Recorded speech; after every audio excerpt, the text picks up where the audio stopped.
Hello and welcome back to another edition of Van Vlogs.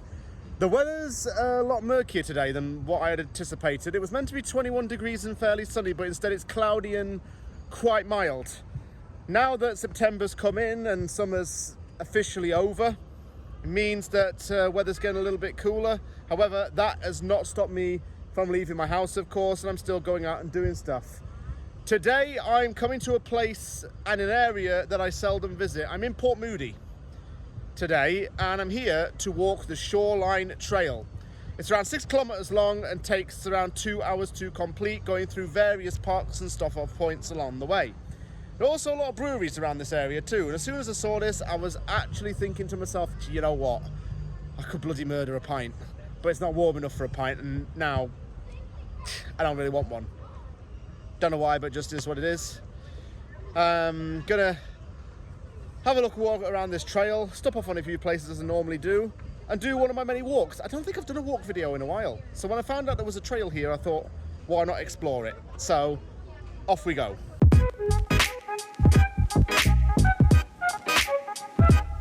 For at least the second time in a van vlog, I am going to be walking a Trans-Canada trail. That is, of course, the Shoreline Trail. It starts off where I am right now in Rocky Point Park and ends at Old Orchard Park, which you can see just up there. This area seems to have a lot more things happening around it than my final destination, though. There is a pier, there's a performance stage, there's a little museum, there's a skate park, an off-leash dog park, and a community garden as well.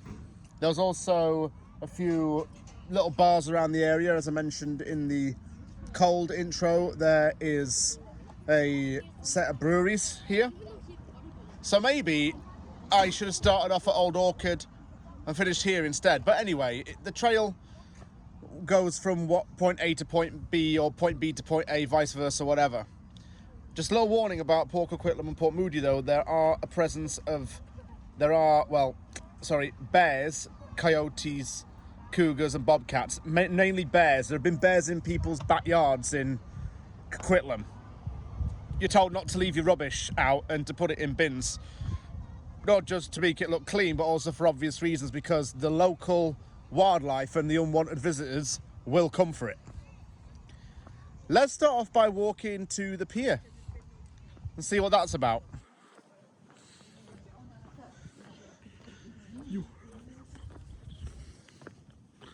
So the area behind me is known as the Burrard Inlet. This actually stretches as far as to the Fraser River and even areas of downtown Vancouver. It has a lot of industrial sites on its base. Not sure that's really something that pleases some people, but anyway. And it's an area known for a presence of sea lions, seals and whales. There are very strict rules regarding watching these animals. You're not allowed to film them with a drone. You're not allowed to go within a certain distance of them if you're riding on a boat, because they are protected species, mainly by the government of Canada. The reason I keep my voice down a little bit is because there are people here who are watching out for them and don't want to scare them off, if that even sounds possible. This does, in theory, mark the start of the trail that I'm going to be walking. And as I was approaching the pier, I did hear something that did, in a little way, unsettle me. But I suppose I should regard it as fair warning. I overheard a group of people walking past me saying how they saw 3 bears on the trail last week. Like, thank you, but no thank you. But mind you, what if I get a bear on video? This could be a really good vlogging opportunity, so we're still going to do the trail.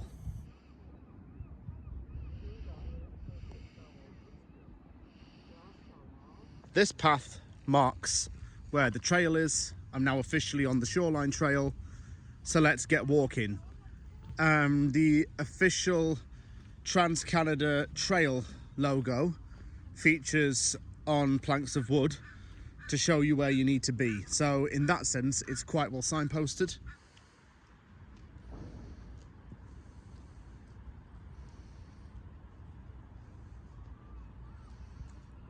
I have just entered Shoreline Forest. I am now officially in the forest area of the trail. This is one of the designated points to show you where you're walking. This is the area where most of the wildlife is. Let's keep on going and see what we can find. If ever you do encounter Yogi and he's in a shit mood and wants to have a go at you, here's a guide on what to do. I'll give you a few moments to have a look at this. But as I mentioned earlier, don't leave food behind and make as much noise as you can. You can say back off bear if you want, but I'd rather tell it to do something else. Insert a few curse words if you want. Make yourself look big and hard and just walk away slowly. They actually might be quite scared of humans. But there are a lot of people around here, which gives me some hope. So, can't be that bad if there's a lot of people around.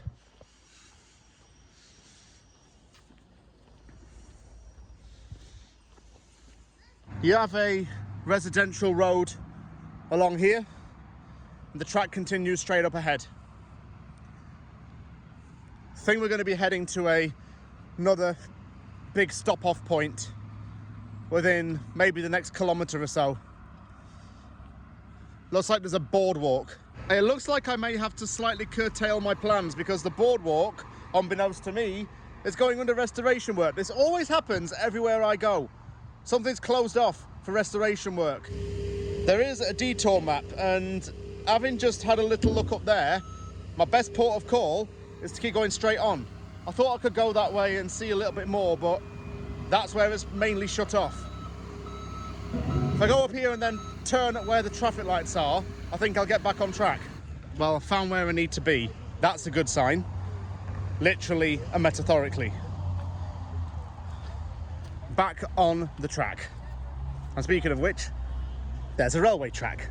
Some of these trees have a slight red colour tone to them, and they're actually known as the red cedar tree, but in the Salish language it's known as the tree of life. They remove the bark and the plants from the tree and allow them to keep growing, so they culturally modify the trees, and they can be used to make wicker baskets just like this one. I heard a little bit of rustling in the trees. It's probably just a bird or something. Can't be a bear at this point, that is for sure.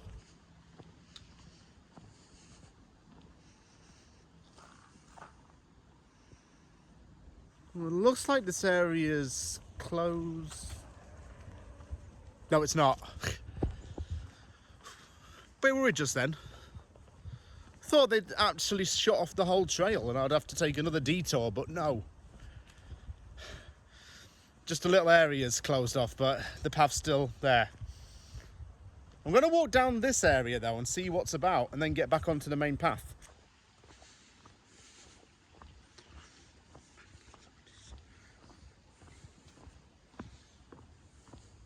This little trail seems to loop back around to the main road, so I'm going to go back the way I came and go back onto the main path.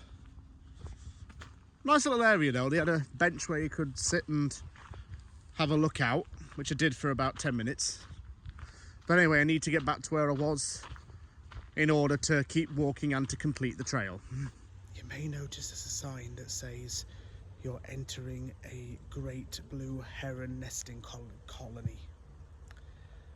This area is for a very particular type of heron that remains in the area year round and does not migrate. It's smaller and darker than other continental herons. So what the sign has asked you to do is to keep your voice down when you walk through this area and not to disturb them. Like that dog is. I'm going to zoom in and show you.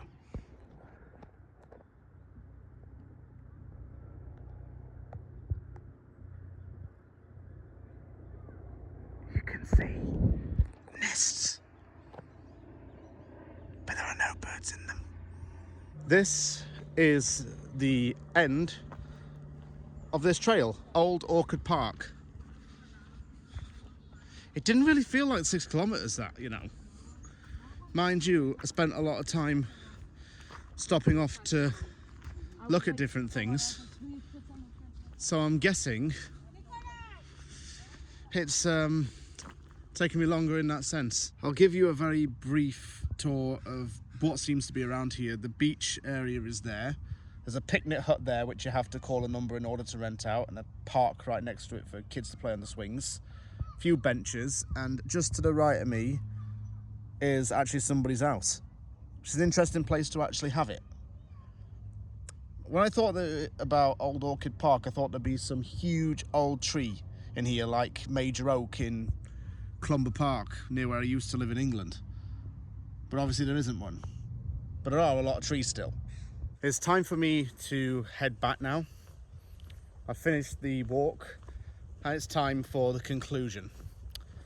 The only one slight shame about today is the fact that the sun started to come out after I completed the walk, and the skies have turned blue now. It was grey pretty much the whole time.